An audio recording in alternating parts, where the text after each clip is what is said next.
This is our remote Disneyland podcast. We just finished up 5 days at the Disneyland park in Anaheim, California. You'll probably hear a little bit of background noise because we're actually in the airport waiting for our flight, so you'll hear certain announcements going on. There are certain pitfalls that occur during a vacation because kids have a tendency to whine or complain, and you can somehow feel bitter about that because you are, in our case, at Disneyland, the happiest place in the world, right? And so kids should not complain about anything. They should be happy about everything that takes place. Well, on any family occasion, it doesn't matter if it's a family trip or a family dinner or a family event, anything that you've put time into, and then particularly if you took time off work and you've invested quite a bit of money, and you've had to do a lot of research and planning out the event and coordinating everything, whatever that event may be. And then when the people that you're planning it for either don't seem to be having a good time, or they start complaining about the few things that you didn't do, if you didn't get enough candy, or if you didn't get enough presents, or, whatever it is, if you didn't order the right food, and then there's complaining, it's real easy for you to get frustrated and to kind of feel like, what's the point? Why did I bother doing this?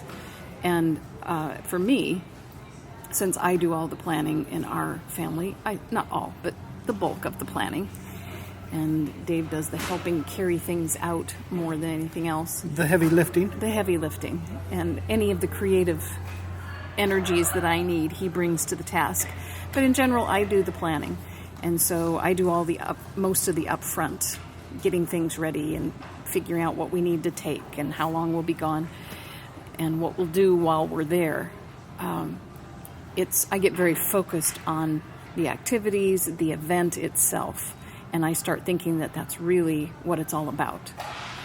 And what we're communicating in this podcast is that when you allow that level of expectation, when you go into the event with those kinds of feelings, you're going to hate it because people are people everywhere, and they are going to complain. They are going to be, something is not going to be the way they want it because you're not them.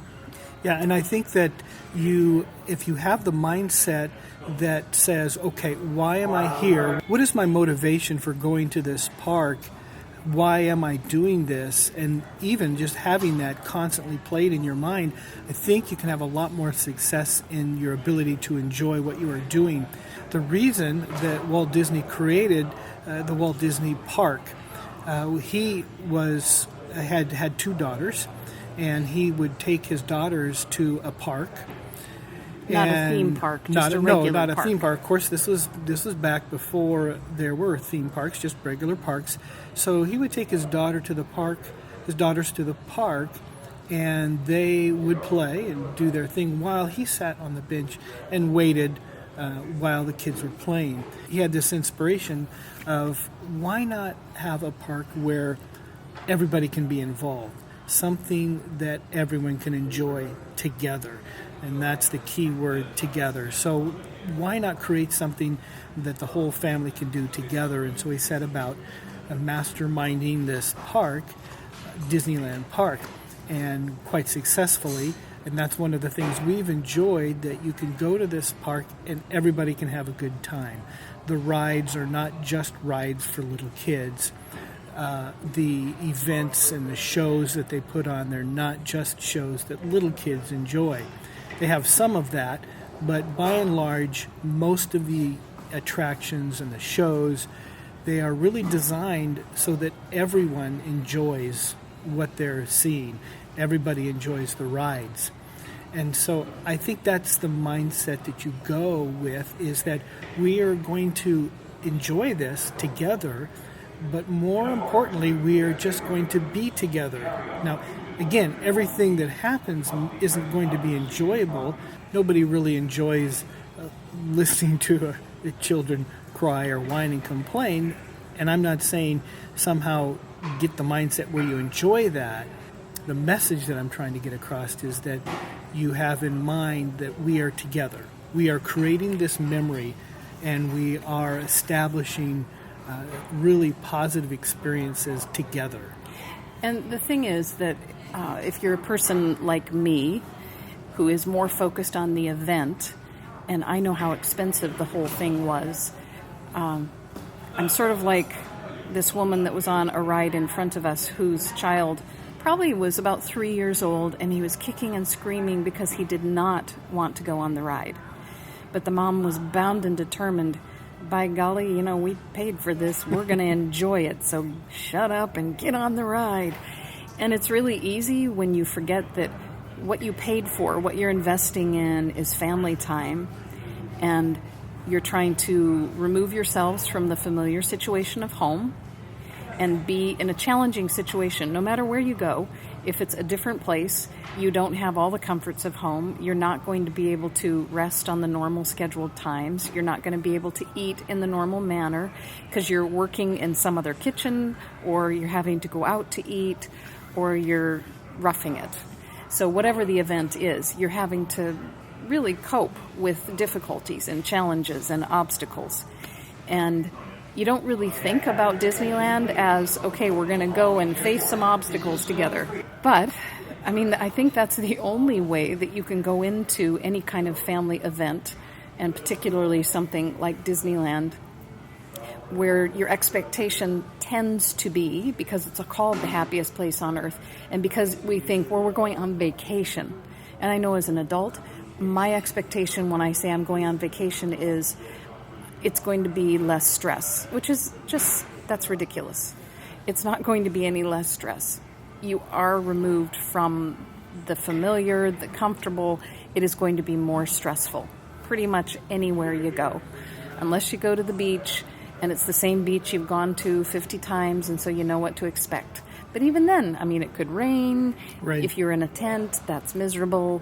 You could lose something important. Who knows? Yeah. And as time goes by, those times that you spend together, just being together, those become more and more valuable.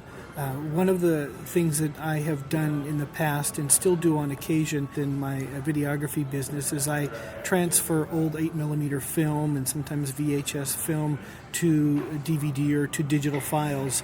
And when the client comes in, invariably, 99.9% of the time, the client will always say, just cut out all the video or the film of the Grand Canyon, I have long stretches of the Grand Canyon, or shots of the highway, or just different places. Those don't really matter to me. What I want you to get is the people, because the time that we spent together as a family and the things we did, any kind of documentation that we have of that's what I want. And I don't really care about the places, the fun sites, per se. It's really the people, and as time goes on, that becomes more and more valuable. So I'm saying that as you sit here today, and as you're anticipating going on a vacation, that the mindset really to make it something that's going to be really valuable in years ahead is that the focus is on we're doing something together, and we're going to try to make that as a positive experience as we can. Because those are the memories that really we're going to take away. And I think offering grace to the rest of the family, recognizing that it is a more stressful situation, and that sometimes their responses are not going to be appropriate in that particular moment. And I'm not saying let that go. That's not a good thing. But in still doing parenting, you don't stop parenting when you're on vacation, but continue to parent, but continue to parent with patience like you do at home. And don't let the expectations of I'm on vacation and we should be having fun to influence your patience level, which I have to say I pretty much failed at because I was just getting so frustrated. It's really, people, you know where we are, you know what we're doing, you know how much work went into this, and you're going to be like this? Seriously?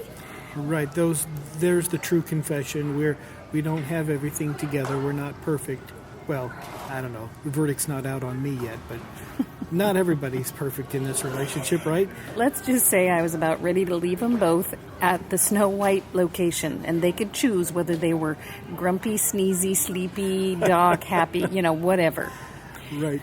But the thing that I kept telling myself when I would find myself losing my patience, the way I would get a grip on reality again, is I would continue to tell myself, and we did a podcast about this, I am building for the memory, not for the moment. And that even though right now in this moment I feel like they are behaving inappropriately, and they were never terrible, it's not like they were throwing fits or anything, they were just grumpy. And who wants to deal with grumpy kids, You're on vacation? Hey, we don't deserve grumpy kids. That's right. But they're going to be grumpy, and so are you. And realizing that it's okay if right in the moment things are not turning out exactly the way I think they should. That really what we're trying to do is we're trying to establish a time that we're going to look back on and we will relive together and say, oh, wasn't that fun? Because there were all sorts of moments that were incredibly fun where we really enjoyed one another and we enjoyed ourselves. And then there were moments that we didn't enjoy each other or ourselves or the day or what we were doing.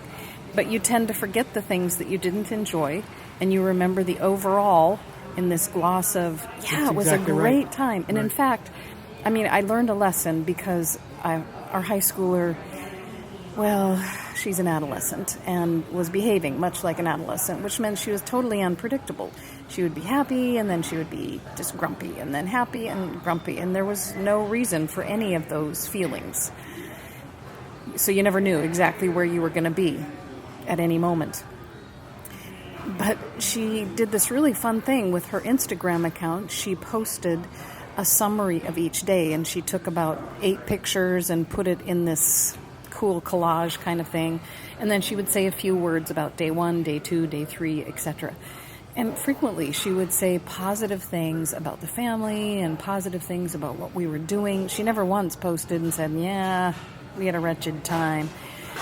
And it was just kind of a heads up for me to recognize that a lot of times our kids don't really tell us those positive feelings and things. They're tucking them away in their hearts and in their heads. Yeah. And that's what they remember as they grow older. Expressing the negative emotions, but storing away all the positive. And don't ask me why that's true. But a lot of us do that. We're way more quick to point out the negative. And when was the last time that we said something really positive to people who serve us every day? Right. If you go to a restaurant, you hardly ever ask to see the manager to tell them, this is just such a good place, I really appreciate your workers, etc., etc. But if you have 1 minute of bad service, you're tempted to complain and tell somebody and say, this is not the way it should be. So I think it's a really good reminder, and it's a good character builder for me in particular, to allow the kids to be who they are in the moment that they are, and to continue to recognize that why did we go on this vacation? It wasn't for me to rest up. It wasn't for me to have a great time. Now, those things happen sometimes, but the reason we planned this special event was for the family to spend time together. We are very aware that our high schooler is going to be gone soon. She has 3 more years of high school, and then she'll be off to college, and things really change. So we have very little time together in this kind of family time.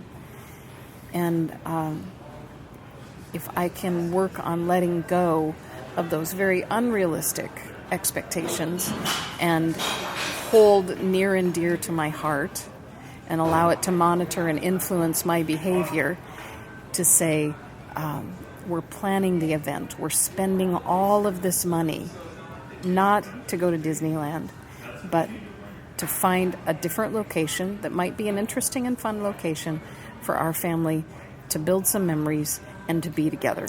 Yeah, you're and doing the that. Being together may be positive or it may be negative, but Right. we are together. And you do have the choice. You do have the choice. One of the things I was going to mention, though, if you feel like you're a couple that are are very susceptible to getting into that red zone where you just think, when we have too much close family time, sometimes I get so frustrated because the whining, the bickering, or whatnot, it gets to so much of a level that I just feel like I'm going to blow up. And if you feel like you're in that category and you think, I don't know that I have any real coping skills to be able to deal with that at the moment, it could be that you would plan just some away time. Now, this is, of course, opinion on if you have a high schooler or an older child that could perhaps play the role of a babysitter for a couple of hours, as in our case we do, to be able to say, the kids, you can stay in the hotel and watch a movie for 2 hours, and mom and dad are going to go to a coffee shop or to a restaurant or whatnot. We're just going to have a little bit of alone time to give us a chance to have some breathing room, just a little bit of away time to be able to manage that. And that might be something that you might actually structure in your schedule if you schedule out your vacation to say, this is going to be a 6-day vacation or whatever, and every other day or right in the middle, we're going to actually structure some away time with just mom and dad, so the kids can be away and mom and dad can be away, and we can reboot and get back on track, and we can refocus our mindset. We are doing this for positive experiences together, to have that together time. Which also was another thing I thought about when I planned this Disneyland vacation, knowing that Disneyland, it's just a go kind of, it's a fun place, but it's a non-stop place as well. Right. And knowing that we're going in May and it could be extremely hot weather, and I don't do well in hot weather, and I don't really think any of my family does exceptionally well in hot weather. And knowing that it just really wears you out. And we have a 7-year-old who usually goes to bed between 7:30 and 8 o'clock, recognizing she's not going to make it to bed on time at all. She's going to be exhausted. I planned for 5 days at Disneyland, and then we stayed in our hotel for 2 more days. So we had 7 days that we were here. And we made sure that we went to Disneyland twice, and then we had a day off. And then we went for 2 more days, and we had a day off. But that day off was so critical. And yes. One day we just went to a local mall and walked around a little bit, and then we came back and swam in the pool. And talk about away time. I mean, kids generally really do well in a pool. And if you can give them a couple hours in the pool, it wears them out. And even if they are needing some interaction with you, because our 7-year-old still doesn't really swim very well on her own, the interaction is usually very positive and not disciplinary. They're having a good time. Right. And then the second day off, I don't know what we did. What did we do? Oh, the second time was really low-key. We just stayed in the room. I think we just stayed. And, yeah. Oh, we did some grocery shopping. A little bit of grocery That's what shopping. It was. Yeah, for our meals. And then we also went swimming again. So when we went back to the park the next day after that day off, all of us felt refreshed. We felt ready to go again. We were much more rested. Our tempers that had possibly become a little frayed were much more stabilized, and we could endure things a little longer and put up with stuff a little better than what we could have if we had just pushed for 5 straight days in a row. Everybody would have been absolutely exhausted and difficult to get along with. Right, yeah. So I think scheduling the breaks. And to summarize, I think no matter what vacation you plan, keep in mind, why are we doing this?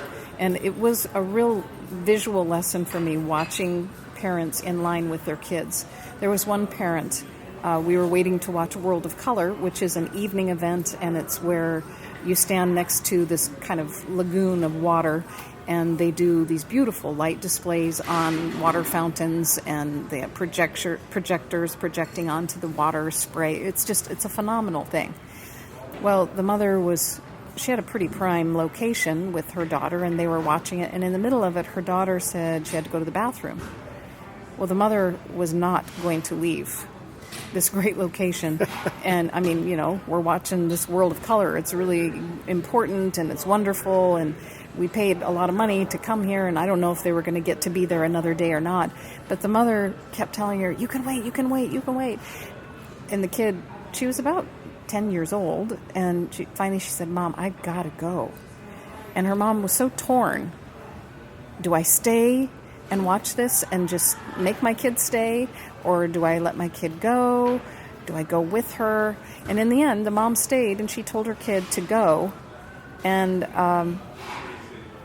the kid went in Disneyland by herself it was all after dark, through a huge crowd of people to go look for a bathroom by herself.